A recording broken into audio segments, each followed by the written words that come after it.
Hey guys, tonight we're going to a party. Well, kind of.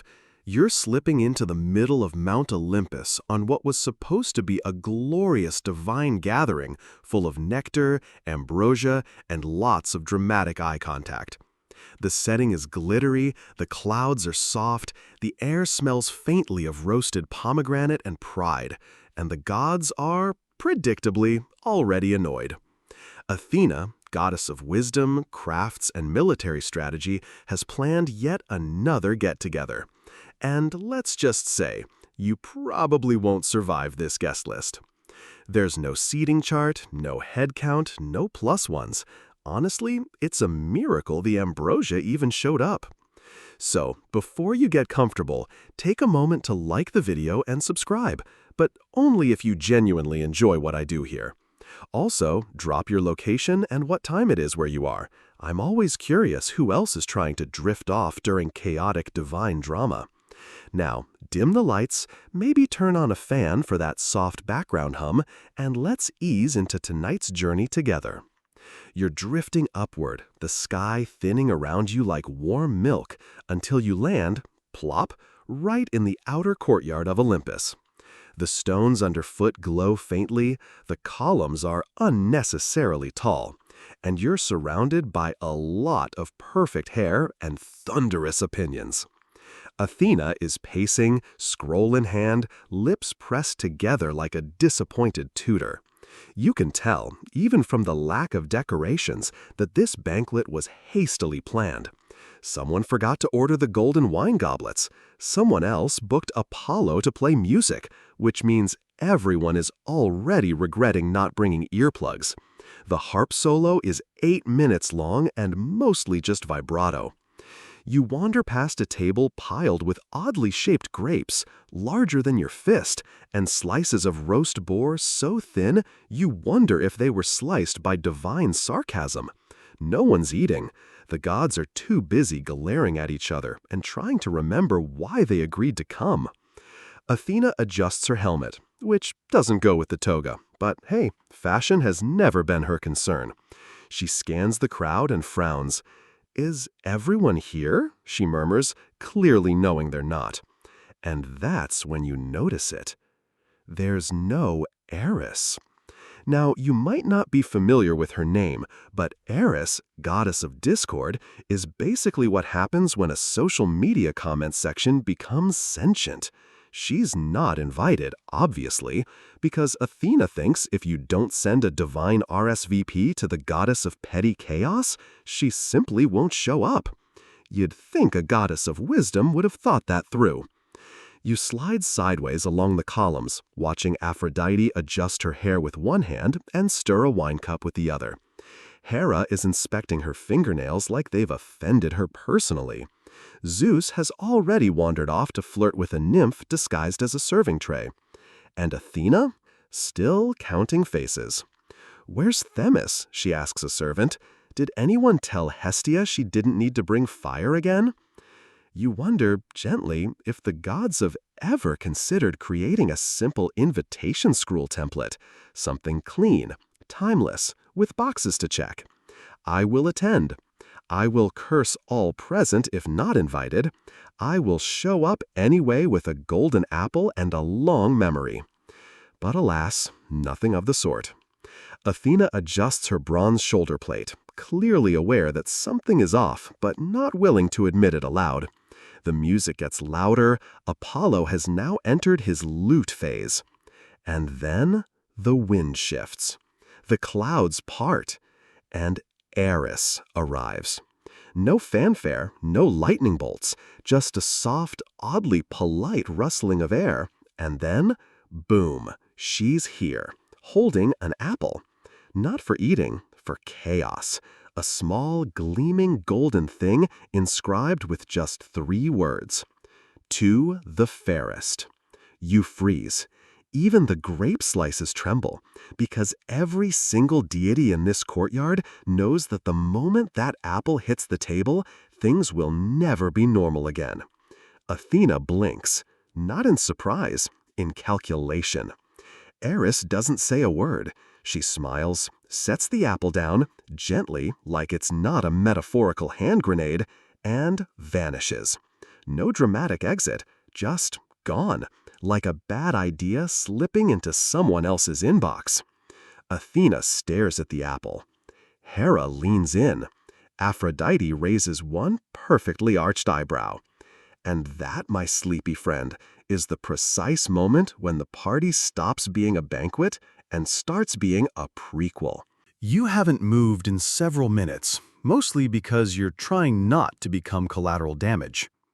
The apple, still sitting there innocently on a low golden tray, gleams as if it's enjoying the attention.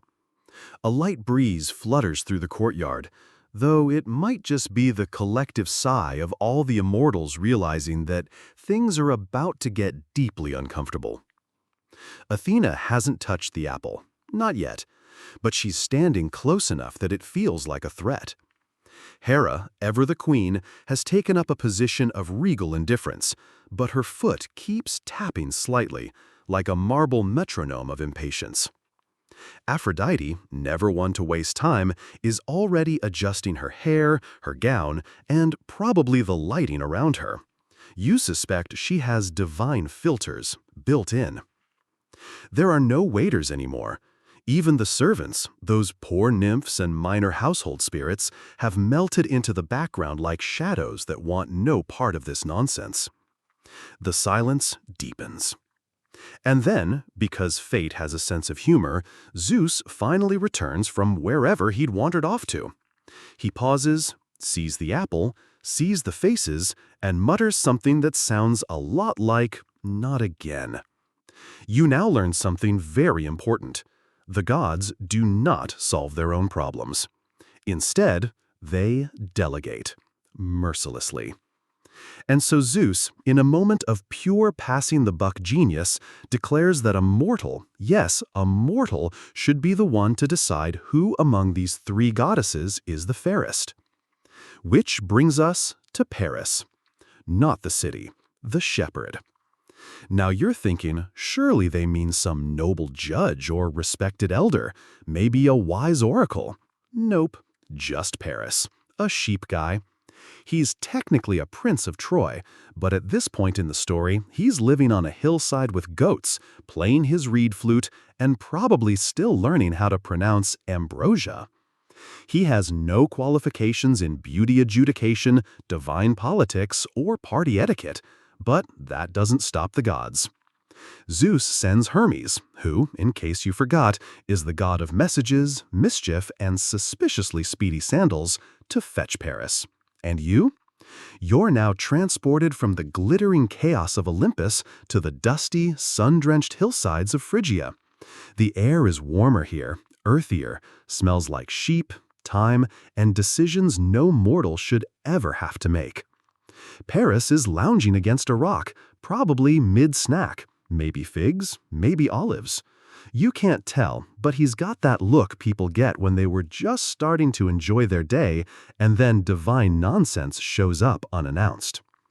Hermes arrives in a blur, wings flapping, staff twirling, grin too wide to be helpful. "Hey there," he says, as if this is a casual drop-in. "You're about to judge the most dangerous beauty pageant in history." Paris blinks. Hermes grabs him by the arm, mutters something about responsibility, and poof, you're both transported back to Olympus.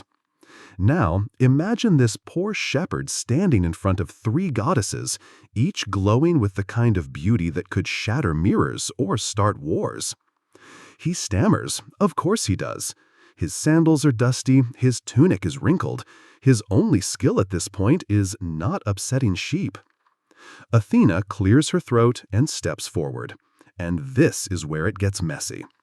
Because rather than just standing there and letting Paris choose based on aesthetics alone, maybe a nice spin and pose, each goddess decides to bribe him. Athena steps closer, armor gleaming, helmet casting a perfect crescent shadow across her brow. "Pick me," she says, voice smooth and confident, "and I'll give you infinite wisdom, strategy, glory in battle, cities named after you." You glance at Paris. He does not look like someone interested in urban planning. Hera is next, draped in regal gold, crown hovering ever so slightly above her head, offers power. "Choose me," she says, "and you'll rule all of Asia. A mighty king, great palaces, endless control." Paris swallows. He's never ruled anything bigger than a goat pen. And finally, Aphrodite. No armor, no crown, just roses, curls, and the slow, knowing smile of someone who understands marketing. "Pick me," she says, "and I'll give you the love of the most beautiful woman in the world." Paris's pupils dilate. Athena sighs audibly. Hera mutters something under her breath about cheap tricks. Historians still argue whether Paris ever really stood a chance to make an objective decision. Was it truly his fault? Could any You watch as Paris disappears back into the mortal world, presumably to go chase after Helen, the prize he was just promised, while Olympus sags under the weight of 3 goddesses who've all had a truly terrible afternoon. You would think immortality would come with emotional resilience. It does not. Athena, goddess of wisdom and warfare, doesn't scream. That's not her style. Instead, she vanishes into a silvery shimmer of logic and vengeance, her robe fluttering with more restraint than any mortal temper ever could. Hera? She doesn't vanish. She lingers, stares down the horizon like it personally offended her, and mutters something about overdue retribution that makes the marble columns tilt slightly. She leaves a trail of heated air behind her, somewhere between incense and burned olive wood. And you? You stand in the silence that follows a divine party gone off the rails. The harp music has stopped, the wine has gone tepid, and a golden apple-shaped impression is now burned into everyone's memory. You trail after Athena, curious. You imagine you might need to duck if she hurls a lightning bolt. Yes, that's technically Zeus's gig, but in her current mood, she might improvise. As you descend the slope of Olympus, you find her already halfway to a war strategy session. Because when Athena feels overlooked, she doesn't post vague poetry on Olympus Book. She builds an army. Meanwhile, Paris has returned to his mortal life, still not entirely sure what he's agreed to. He knows he's supposed to find a woman named Helen, fall in love, and maybe abscond with her, which is problematic. Not only is she already married, she's married to Menelaus, king of Sparta. And if Greek mythology has taught us anything, it's that stealing things from Spartans usually ends in very bad sailing trips. But Aphrodite promised. So Paris sails. And Helen? She goes with him. Now, historians still argue whether Helen left willingly or was taken. The myth is suspiciously vague on the matter. One scroll makes her look like a romantic rebel. Another paints her as a kidnapped victim of divine meddling. Either way, she ends up in Troy, and the Greeks are not happy. Word spreads fast across the Aegean like a bad recipe on Reddit. Menelaus calls his brother Agamemnon, who also happens to be the most high-maintenance warlord in the neighborhood. They send out envoys, they polish their shields, they summon every major hero and demigod available. Because nothing says "bring back my wife" like a multinational coalition and 1,000 ships. And Athena? She watches. This is, after all, her chance to prove that Paris made the wrong choice. She doesn't directly start the Trojan War, let's be clear. That's technically Paris's fault, and maybe Aphrodite's, and possibly Helen's, depending on which version of the story you're reading on your very ancient scroll phone. But Athena doesn't stop it. Instead, she becomes very invested. She picks favorites, offers tactical advice, whispers brilliant ideas into the ears of generals, and stabs reality just enough to turn tides. Her favorite? Odysseus. Now, if you don't know Odysseus, picture the guy in your group project who doesn't show up for meetings but somehow convinces the professor to give you all an A. He's clever, smooth-talking, a little morally gray. He's like if Sherlock Holmes and a traveling salesman had a baby and left it in a temple to be raised by philosophers and wine merchants.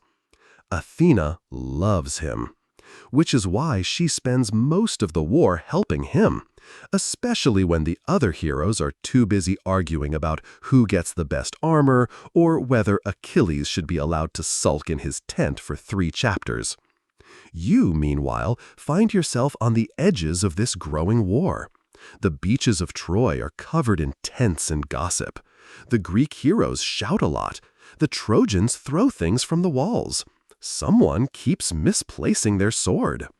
And through it all, Athena appears in flashes, a glint in a shield, a whisper behind a stone pillar, a sudden idea that changes the tide of battle.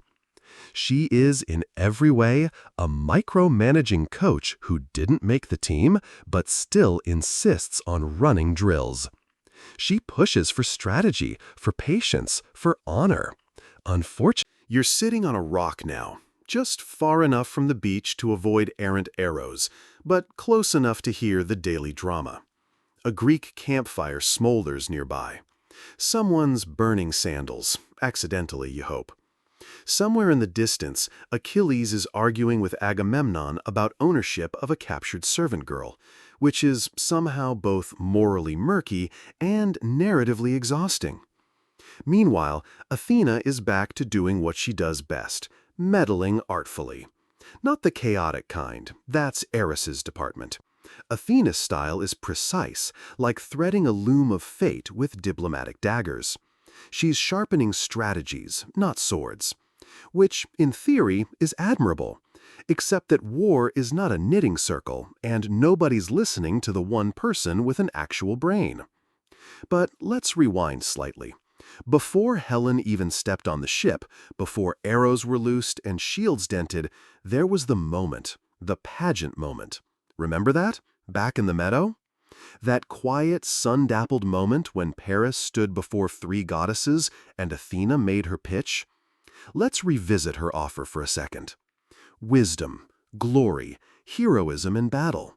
The kind of things you might find carved into a motivational poster hanging in a Roman gym. It's noble, sure, but also, well, a bit niche. Historians still argue whether Athena truly thought Paris would pick her.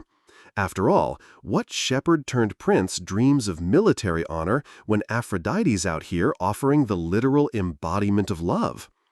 Athena offered brains in a world that still thought with its biceps. And that, in a way, is why she keeps showing up in this war. Not just to help her favorites win, but to prove she should have won. You can feel it in the way she guides Odysseus's hand when he draws maps in the sand, or how she corrects battle formations in whispered dreams. She's not here for vengeance exactly, she's here for correction. This is a woman who cannot stand inefficiency. Meanwhile, Paris, still blissfully unaware of the ripple effect of his choice, has decided the best way to prove he deserves Helen is to do absolutely nothing helpful. He's not strategizing, he's not negotiating, he's not even hosting. Instead, he keeps glancing lovingly at Helen as if that will somehow stop 1,000 Greek warriors from breaching the city walls. Spoiler, it won't. You wander Troy for a bit. The streets are lined with marble, though some of it's chipped. The temples are loud with prayer. Helen walks in the gardens like a goddess among mortals. Beautiful, yes, but also visibly stressed. She's trapped in a myth, and she knows it.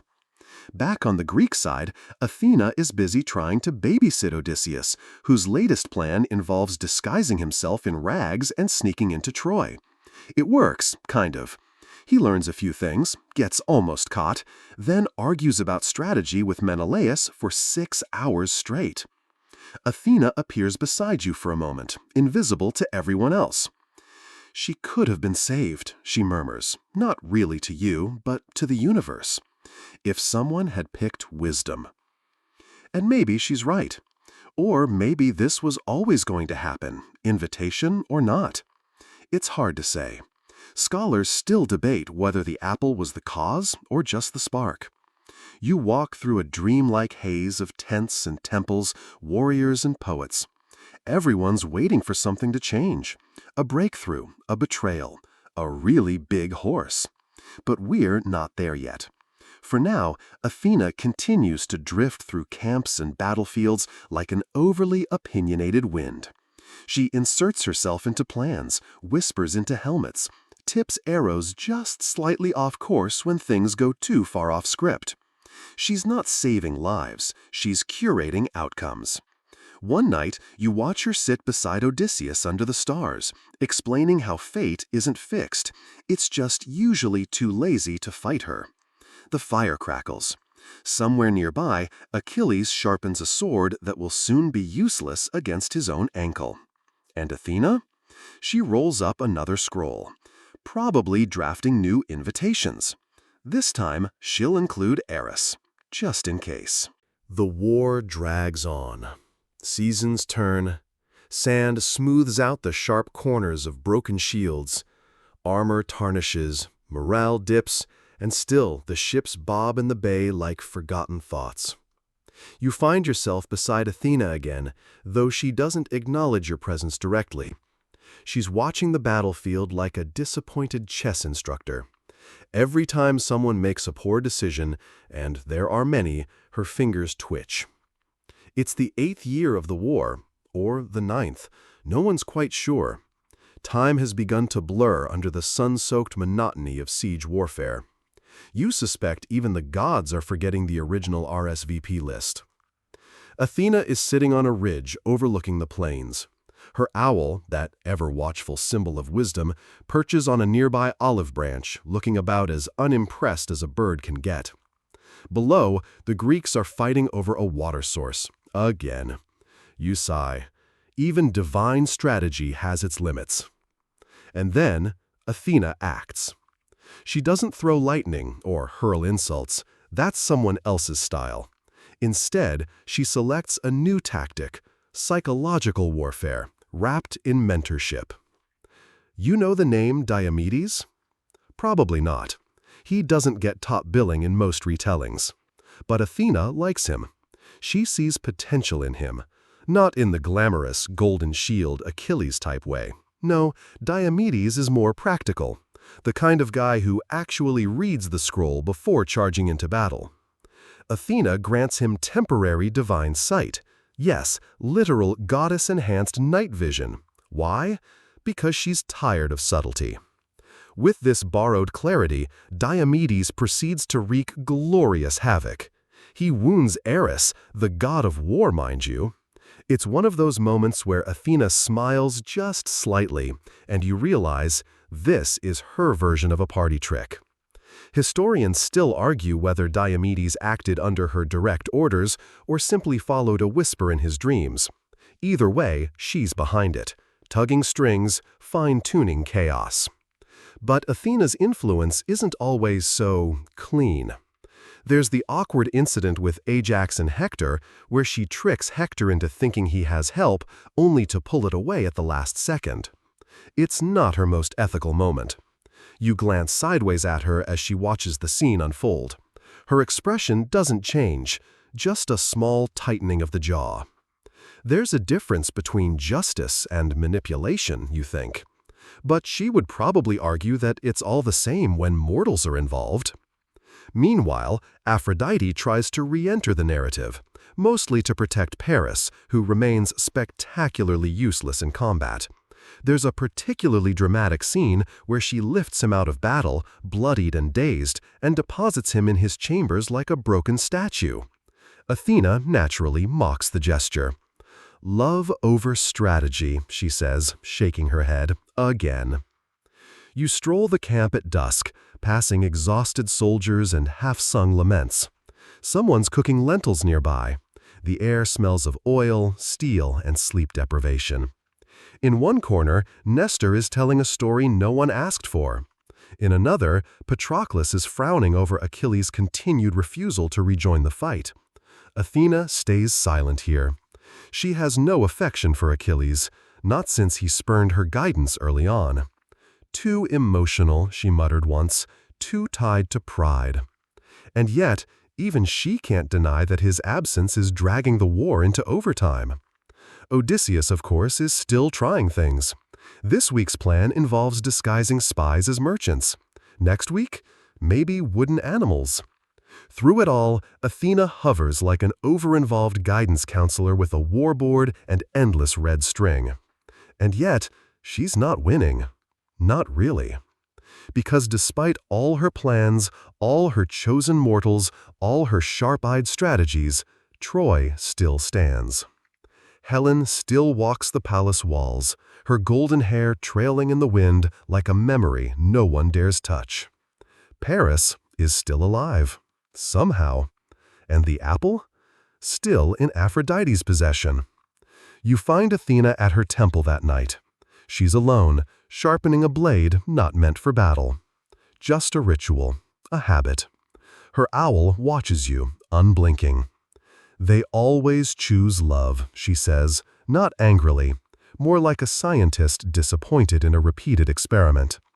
You want to ask if she regrets not making a different offer, but you already know the answer. Athena never regrets. She recalibrates, always. Morning breaks over the Trojan plain with a pale blush of rose-fingered light, which is poetic, considering Homer himself probably wrote it that way. The air carries the scent of smoke and crushed mint, leftovers from a half-hearted sacrificial ritual someone forgot to complete. You trail Athena again. Today she's less war goddess, more wandering consultant. Her robes shimmer faintly with morning dew, though somehow her sandals remain spotless. Probably divine souls. You wonder if they squeak. She's muttering to herself, and you lean in. She's listing names, Greek names, Trojan names, cross-referencing who's still alive, who switched sides, and who just wandered off into a side myth. You think you catch her say, "That's the third time someone's forgotten which side they're on," before she sighs deeply into the horizon. But there's one name she keeps circling back to, Achilles. You remember him, right? Tall, moody, best fighter of the Greeks, terrible conflict resolution skills. Achilles has been sitting out the war for quite a while now, sulking in his tent because Agamemnon insulted him, or took his prize, or bruised his ego. Honestly, the reasons change, depending on who's telling the story. Athena's not pleased. She once tried to calm him down by grabbing him by the hair and whispering reasonable things. It worked, kind of, for an hour. Then he remembered he was upset again and went back to moodily polishing his spear. "Maybe I should have bribed him with a foot massage," she mutters. You smirk. Even goddesses get exasperated. Still, Athena hasn't given up. She sees potential in Achilles, if only he could channel all that dramatic flair into something more strategic and less tantrum-adjacent. To test the waters, she sends a dream to Patroclus, Achilles' closest friend, possibly more than a friend, depending on which scroll you're reading. Historians still debate the nature of their bond, but either way, it's deeply emotional and just dramatic for Greek mythology. In this dream, Patroclus sees the Greeks losing, badly. Fires, screams, heroes falling. He wakes up in a sweat, tells Achilles, and begs him to return to the fight. Achilles, naturally, refuses. But he lets Patroclus wear his armor, hoping the Trojans will think it's him and flee. Spoiler, they don't. Instead, Patroclus gets killed by Hector. And now? Now Achilles is very much not sulking. He's furious. Athena watches the shift happen like a storm cloud forming behind someone's eyes. She doesn't smile, she's not vindictive, but there's a glint of "finally" in her posture. This is what she's been waiting for. Achilles re-enters the war like a tidal wave wrapped in bronze. He doesn't strategize, he erupts. Athena, knowing she can't stop him, chooses to guide him instead. She returns the armor Hephaestus forged. She clears paths. She even deflects 1 or 2 spears mid-flight. That's not technically allowed, but who's going to call her out? You watch her from the shadows, moving like wind between stone columns. She says nothing as Achilles slays Hector, says even less when he drags the body around the city walls. Even wisdom has limits. That night, Athena stands outside Achilles' tent, doesn't enter, just watches him stare into the embers of a fire that won't go out. He's not a hero anymore, not really. He's become what she feared, fame without control, glory without grace. She whispers, almost to herself, he could have built a city. Instead, he's building a myth. Troy remains. For now. Helen still dreams of ships and foreign shores. And Athena? She redraws her plans. Again. Because parties may end in chaos, but wisdom lingers, even in the ruins. The war's rhythm is predictable now. Clash, shout, dust, repeat. It's like someone forgot to write new sheet music, and the orchestra's just improvising with broken lutes and slightly bloodied tambourines. Athena sits at the edge of it all, still too proud to look tired, but you can tell. Even gods get weary of watching the same mistakes unfold with slightly different helmets. She's shifted tactics again. Less brute force, more mind games. After all, if you want something done with flair and deniability, you call Odysseus. You find him in the command tent, half drunk on diluted wine, sketching something that looks suspiciously like a horse? No, not a horse yet. Just a rough concept labeled Trojan Peace Offering? ? With about 10 question marks and a doodle of a confused soldier. Athena leans over his shoulder. You'll figure it out, she says, and he will. But not quite yet. First, there's more losing to do. Because if war is theater, the Greeks are only at intermission, and Achilles, their lead actor, is approaching his final monologue. Remember how he rejoined the war? Yeah, that didn't last long.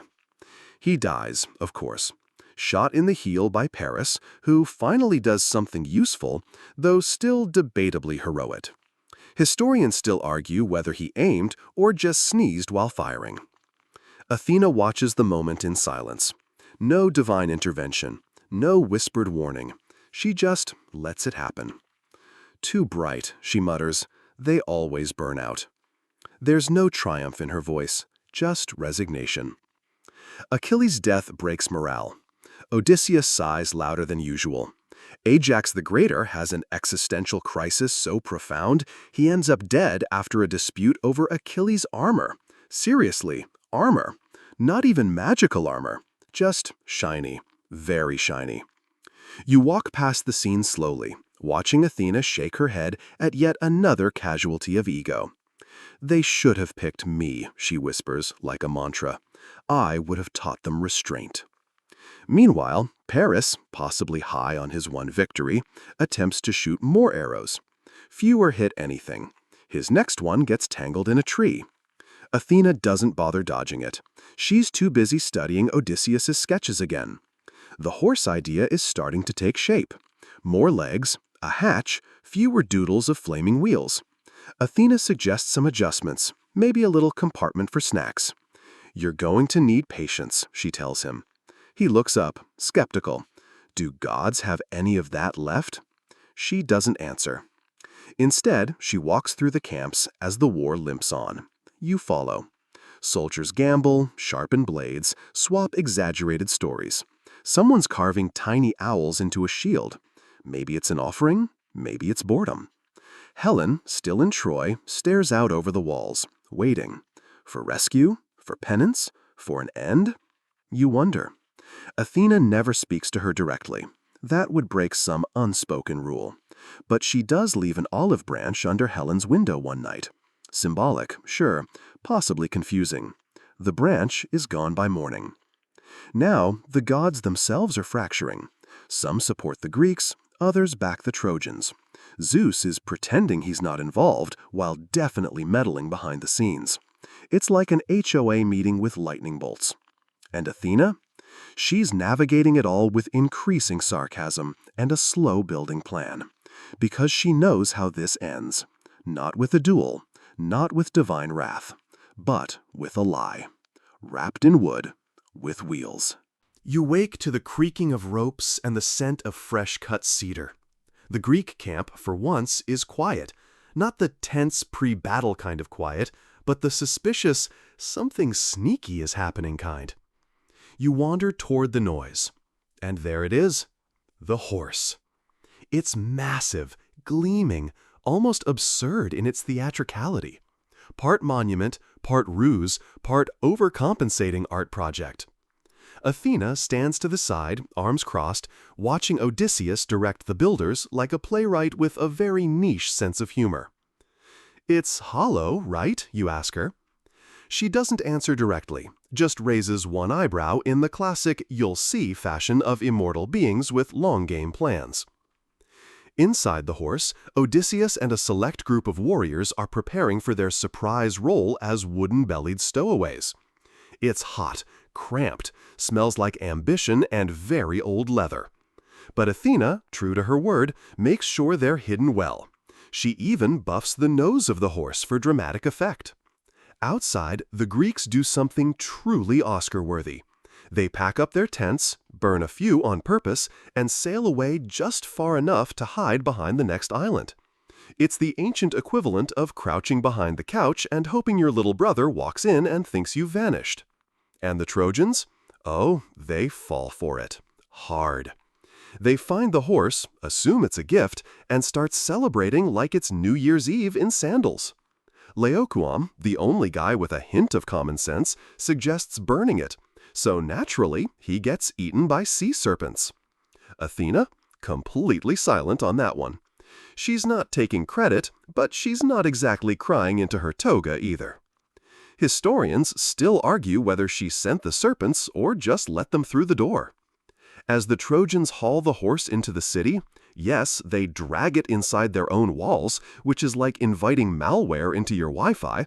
They sing, they dance, they definitely ignore the creaking sounds. You follow the parade up winding stone streets. Women throw flower petals. Children climb onto the horse's legs. Priests chant something that probably sounded profound at the time. And up on the hill, Athena watches it all unfold with the calm of someone who always brings a plan B. That night, the city sleeps, and the horse opens. It's not subtle. Hinges groan. Warriors drop into courtyards like awkward acrobats. Torches flare. Gates unlock. The hidden fleet returns. And Troy? Troy burns. You wander through the smoke, your feet quiet on the cobblestones, your heart weirdly heavy. Athena moves among the flames, offering nothing but brief nods of acknowledgement. Her expression is unreadable. Not pleased, not gloating, just inevitable. Helen is found, returned. Again, how willingly remains a question best let to dusty scrolls and half-lost epics. Paris is dead. His arrows finally ran out of luck. Priam, the old king, dies too. His palace collapses around him like a metaphor someone really hammered home.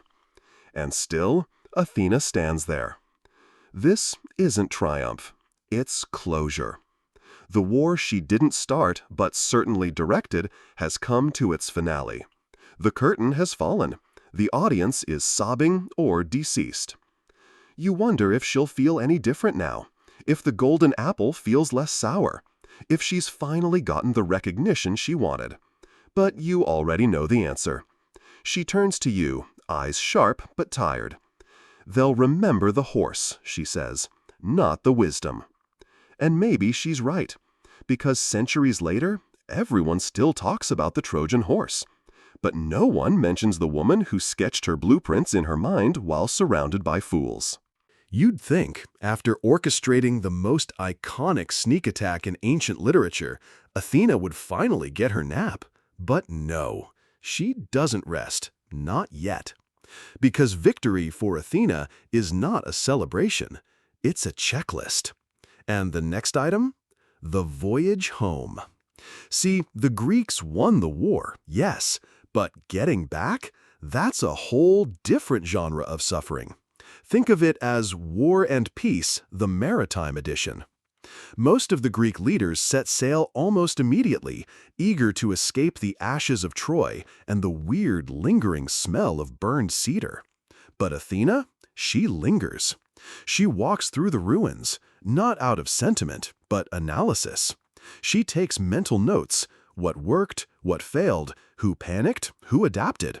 She's already thinking about the next generation of heroes, because that's what gods do. They plan sequels.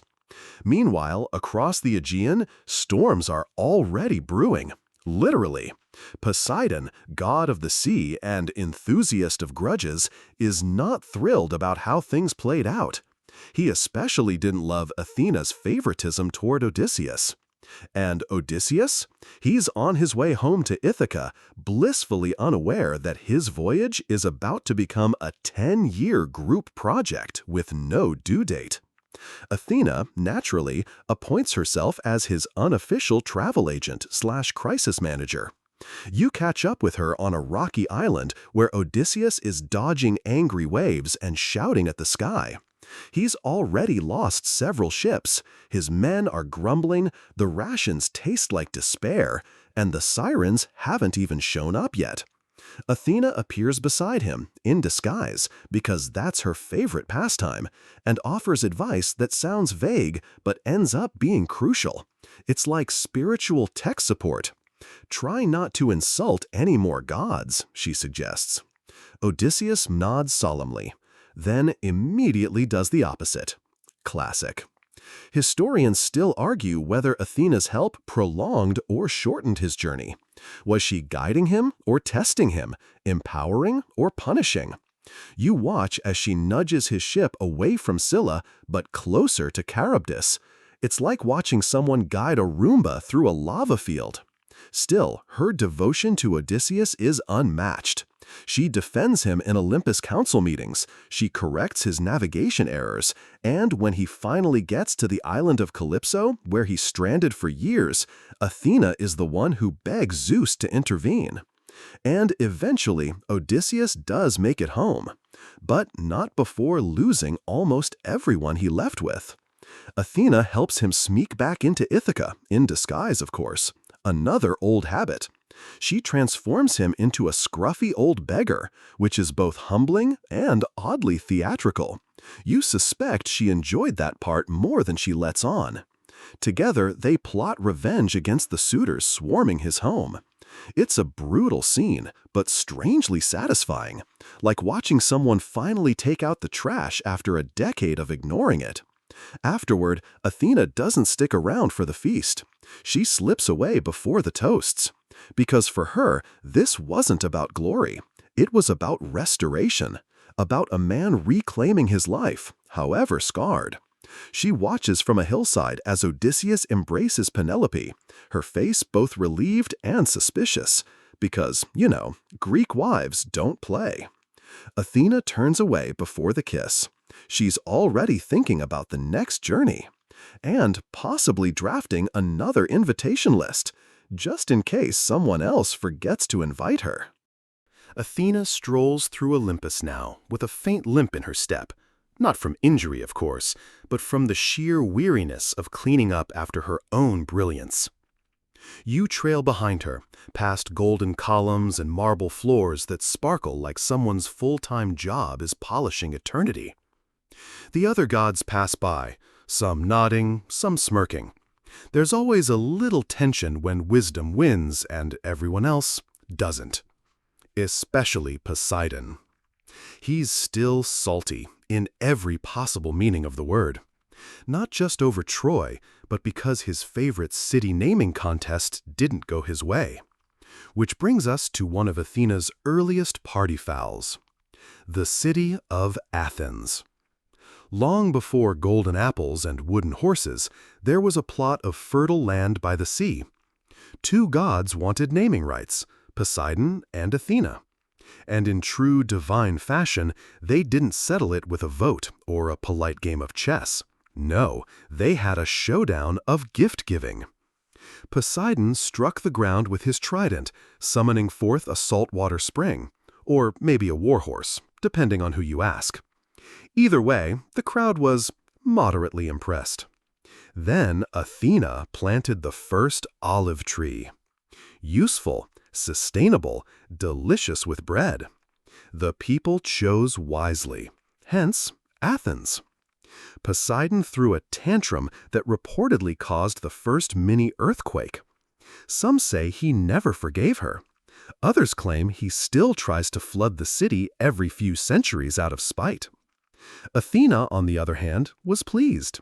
A whole city, named for her, full of bookish citizens and philosophy clubs, her kind of people.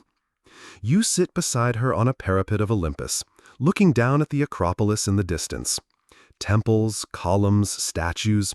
Her face rendered in 100 sculpted forms, always with the same serene scowl. "They never get the nose right," she says absently. There's pride in her voice, but also a hint of regret. Because naming a city is one thing, maintaining its ideals, that's the real labor. She funded schools, inspired laws, encouraged debate. Athens became a cradle of logic and innovation, sure, but also politics, drama, and the occasional assassination. Wisdom, it turns out, is a messy business. Historians still debate whether the olive tree actually grew overnight or whether it was a PR stunt managed by early temple priests with good gardening skills. Meanwhile, the mortals kept arguing about ethics, truth, geometry.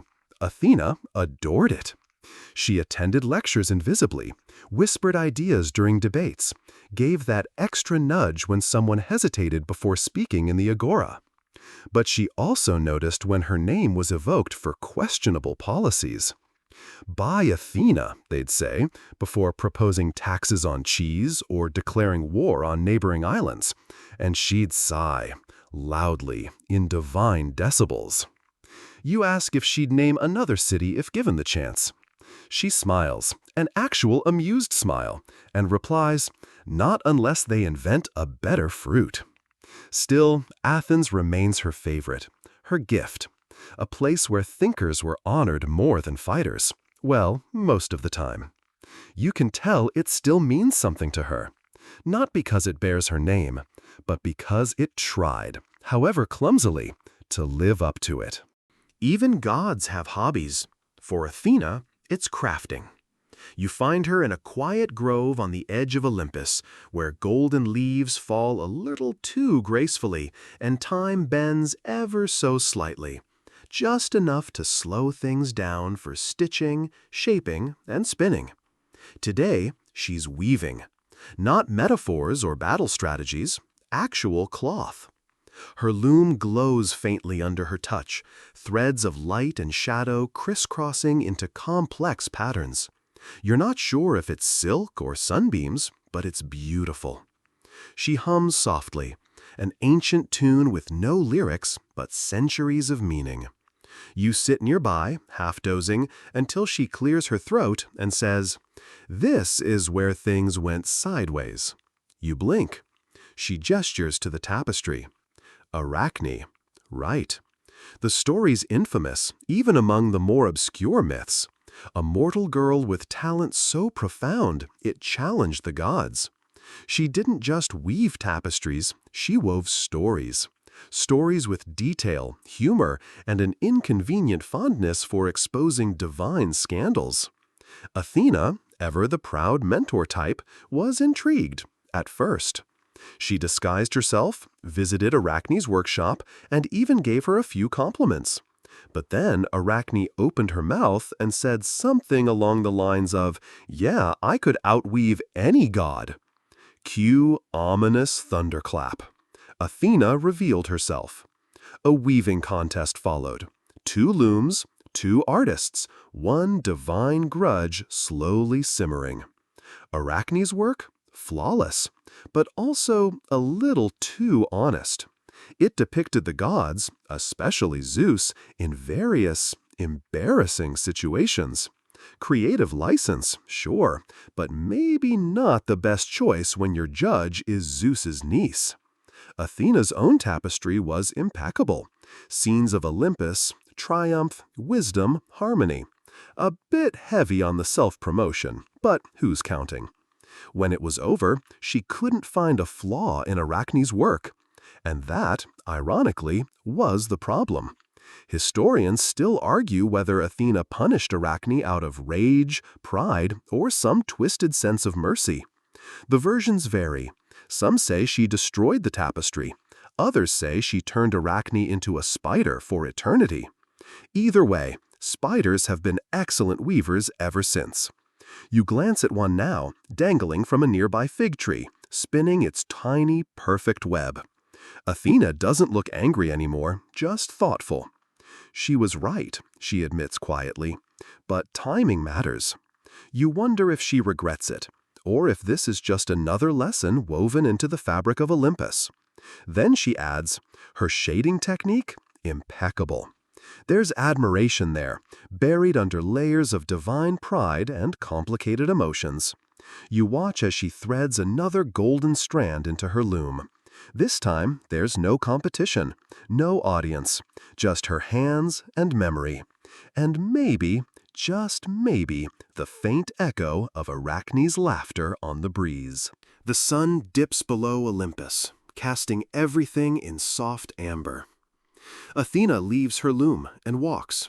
No destination, just movement.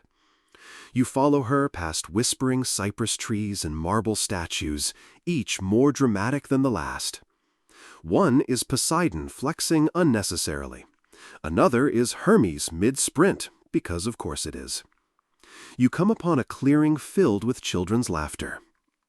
Yes, Olympus, for all its drama, has moments of strange peace. Here, satyrs and demigods and the occasional nymph play games that haven't changed in millennia. Pebble stacking, circle chants, minor illusions. One kid's trying to turn a pine cone into a toad. It's not going well. Athena stops to watch. She doesn't speak, just observes. She has a complicated relationship with children, not because she dislikes them, but because she was famously not born in a way that encourages warm maternal instincts. Let's rewind a bit. Her birth? Unconventional. Zeus had a headache, a big one, possibly from swallowing her pregnant mother, Metis, to prevent a prophecy about being overthrown. Classic Zeus. Then came the axe. Hephaestus, summoned more as a last resort than a trained neurosurgeon, split Zeus's skull, and out popped Athena, fully grown, in armor, with a war cry. Imagine being born mid-battle yell. Not exactly the kind of arrival that makes for soft lullabies. Historians still debate whether this story is metaphor or divine medical fact. Either way, it's the sort of thing that leaves a mark. Athena never knew a mother, never changed a diaper, never tripped over a toy lyre in the hallway. She emerged simply as herself, whole, capable, and already expected to perform.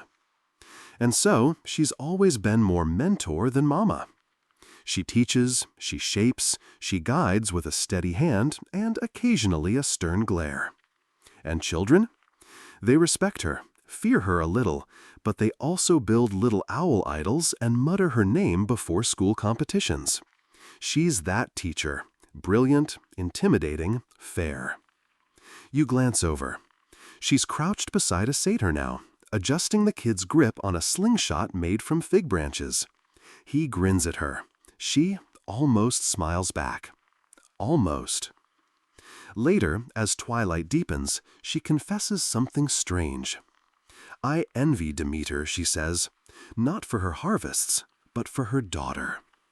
You think of Persephone, half in the underworld, half in bloom, a girl torn by myth, yet fiercely loved. Would you have wanted one, you ask? Athena's quiet for a while. Then, softly, "No, but sometimes I wonder who I'd be if I had." She doesn't elaborate, just stands and brushes imaginary dust from her robes. Above you, constellations flicker to life.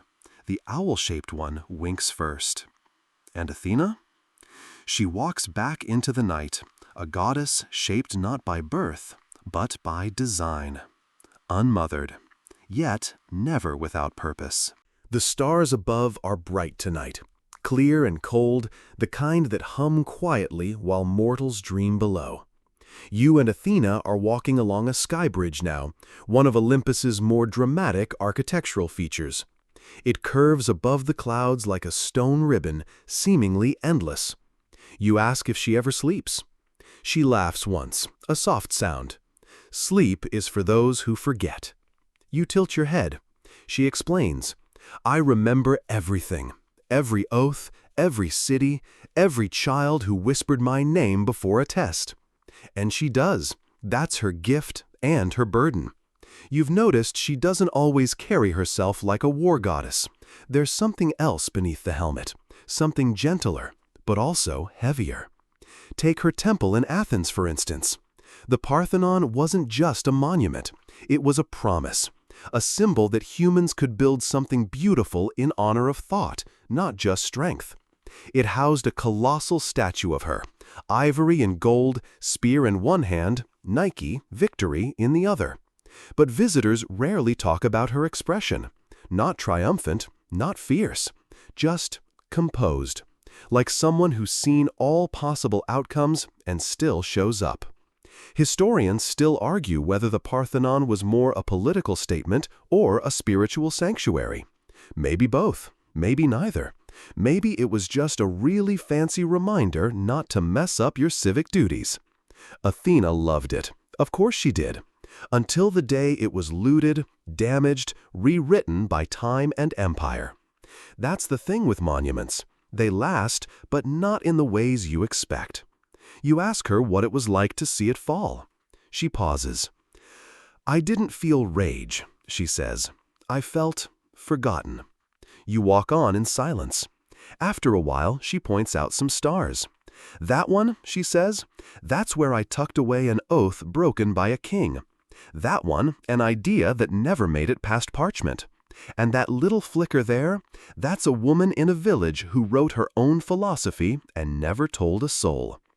It's stunning and a little sad, because for Athena, memory isn't a library, it's a galaxy, and every star is something that mattered. You wonder if she ever wishes she could forget, just one thing. She answers before you ask. "No," she says, "but I wouldn't say no to a second Parthenon, maybe with better plumbing." That makes you laugh. She likes that. And for the first time in a while, you see her relax, just a little. The clouds part below, revealing the flickering lights of modern Athens. So much has changed. So much hasn't. She gazes down for a long time, and then, quietly, "They still build things. That's enough." The wind shifts slightly, scented with time and old stone. Athena leads you away from Olympus now, down into mortal memory. You find yourself in the courtyard of a modest Greek villa, not a palace, not a temple, just a home, the kind where sandals are left neatly at the door and water jars sit cooling in the shade. Inside, a woman is grinding olive pits into paste. Her fingers are stained, her back curved from repetition. She's no priestess, no heroine, but she hums the name Athena under her breath as she works. The goddess watches her for a while, unseen, but not unseeing. "You'd be surprised how often I was honored like this," she murmurs, "not with bronze or gold, with labor, with learning, with someone doing their best." You nod, understanding. Athena was never the loudest deity in the room. That was reserved for gods who threw lightning or seduced livestock. She was quieter, more persistent. Her power was in the small, daily acts of order. A man sits at a low table nearby, scribbling symbols onto parchment. His brow furrows. He mutters something about ink viscosity. Athena leans closer and flicks a breeze across the inkpot. Perfect flow.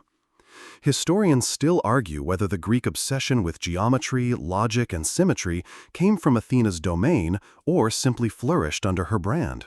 Chicken and olive egg, really. But the impact is real. She inspired builders to level their columns just so, encouraged students to question, helped jurors weigh logic over impulse, well, most of the time. Her temples were libraries as much as sanctuaries. She liked when offerings came wrapped in waxed scrolls, not just laurel wreaths. And her worshippers? They came from all walks. Fishermen seeking calmer seas, poets in need of a metaphor, women wanting their voices to carry beyond the kitchen wall. She was there for all of them. Not always with miracles, but with presence, with structure, with a sense that the world made a little more sense when you tried. You walk through narrow alleyways now, past market stalls, past quiet corners where people once whispered decisions that shaped dynasties. Most of them have been forgotten. Athena hasn't. They lit lamps in my name, she says, before every trial, before every childbirth, before choosing a husband or refusing one. There's pride in her voice, and something deeper. A reminder that while Zeus thundered and Ares raged, Athena taught. She built a city on dialogue, not dominance. And that was her rebellion. As the sky darkens, you both pause near a fountain. Its water still trickles, a little green with age, but graceful. She reaches out, dips her fingers in, and murmurs, "Still cool, still clean." You can't help but smile, because somehow, even after all the myths, all the missteps, all the wars she planned, and the regrets she rarely admits, Athena still believes in the quiet good, the kind that doesn't make it into epic poems, but still keeps cities standing. You awaken slightly to find yourself walking beside her once more, not quite sure how you move through time again. Athena, goddess of wisdom, has a way of folding years like parchment and ushering you through their margins. Now you're in Rome. Not ancient Athens, not Olympus, Rome. Loud and ambitious, and absolutely smitten with everything Greek. The Romans loved Athena. They just renamed her Minerva. Same intellect, new branding. You stroll past marble arches and political graffiti, trailing Athena, Minerva now, as she inspects a statue of herself that looks suspiciously like her, but with a slightly Roman nose job. She raises one eyebrow, unimpressed. "They always made me look sterner here," she mutters, as if I were about to deliver a tax audit. Still, she didn't mind the rebrand. Minerva became a goddess of war and wisdom, just like before. But in Rome, she also got union dues. Craftspeople worshipped her, students, scribblers, strategists. She even had her own special day, Quinquatria. 5 days, no blood sacrifices, lots of performances and public lectures. She preferred it to the rowdy Dionysian festivals. Less wine, she says, more debate. You wander past a forum where orators once gestured wildly at marble pillars, invoking Minerva before making some deeply boring legal arguments. She watched them all, sometimes helped, occasionally face-palmed. Historians still argue whether Minerva was merely a Greek import or evolved into her own identity. Roman poets certainly tried. They added layers to her, made her even more remote, more statue-like. But the real Athena was never just cold marble. She was thought in motion. And that motion kept going, through Renaissance paintings, Enlightenment essays, even on the crests of modern universities. Her owl, that sleepy symbol of watching and knowing, appears everywhere, from currency to comic books.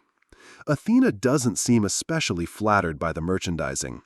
Still, as she watches a group of toga-clad scholars carve her likeness into a column, she sighs, almost amused. "Better stern than scandalous," she muses. "At least they didn't make me wear swan wings." You chuckle, and she grins, just for a moment. Because here, in the city that borrowed her legacy, she sees the continuation of something she started. Philosophy adapted, architecture perfected, strategy refined. Even if the names change, the purpose doesn't. Wisdom doesn't retire, it reskins. Athena, Minerva, walks on, her sandals echoing softly against cobblestones that remember every footstep.